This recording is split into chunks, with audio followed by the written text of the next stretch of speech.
much. Meanwhile, tensions are high in Minneapolis, where there's always a lot of snow. Today, after an ICE officer fatally shot a woman, and the city's Democratic mayor wasted no time cursing. To ICE, get the out of Minneapolis. We do not want you here. Your stated reason for being in this city is to create some kind of safety, and you are doing exactly the opposite. Despite the 1,000 arrests, our next guest is a Minnesota native who covered the riots in 2020, Alpha News journalist Liz Cowan. Liz, can you describe the way these leaders, same people, the governor and mayor, same people, how they handled 2020 and how they handled yesterday's tension-filled day? Any difference? Yeah, Brian, I think they're sticking to the playbook from more than 5 years ago. Jump to conclusions, fan the flames, make this all about President Trump, and repeat their anti-law enforcement rhetoric. We heard it from both Minneapolis Mayor Jacob Frey and Governor Tim Walz with those press conferences yesterday. We do know overnight in Minneapolis, protesters have now barricaded the area where this happens. It happened, in fact, just blocks away from what is now called George Floyd Square. We did see thousands of people gather last night.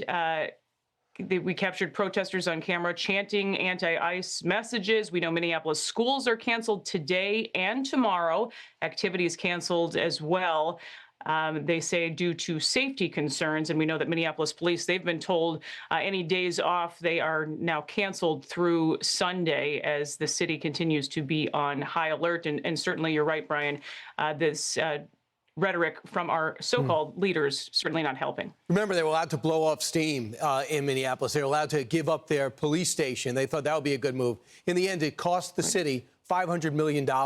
And you're saying that some of their rhetoric yesterday lays the groundwork for more of the same. Yeah, billions of dollars in damage, in fact, from those riots that took place in 2020, the most expensive riots in U.S. history. You had 1,500 businesses either damaged or destroyed.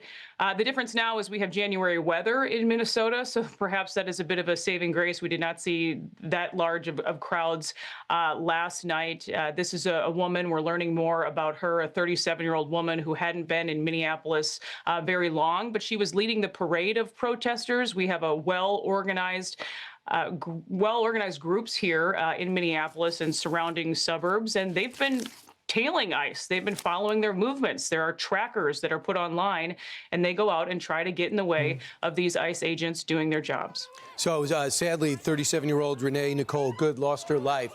What do we know about her?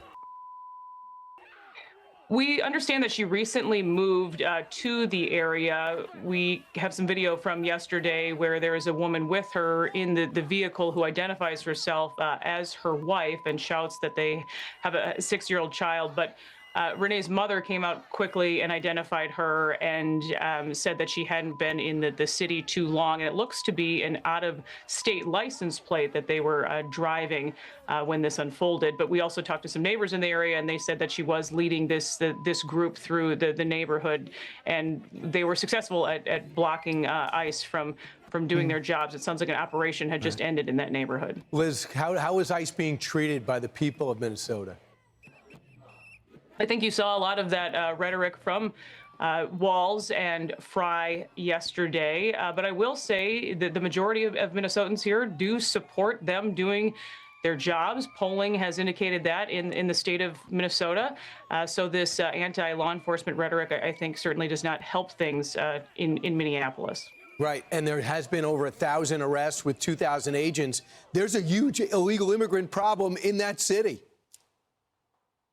Yeah, and I think this is something obviously President Trump ran on, and it is supported by the people here. And again, you have DHS Secretary laying this out yesterday that, you know, you have rapists that are now in custody, murderers. They're going after the worst of the worst and trying to do that. And in Minnesota, sadly, it seems to be that job impeded at every turn. And the Minnesota Star-Tribune does nothing.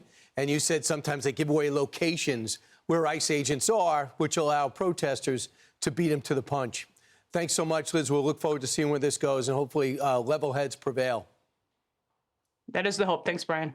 Hey everyone, I'm Emily Campagno. Catch me and my co-hosts Harris Faulkner and Kaylee McEnany on Outnumbered every weekday at 12 p.m. Eastern, or set your DVR. Also, don't forget to subscribe to the Fox News YouTube page for daily highlights.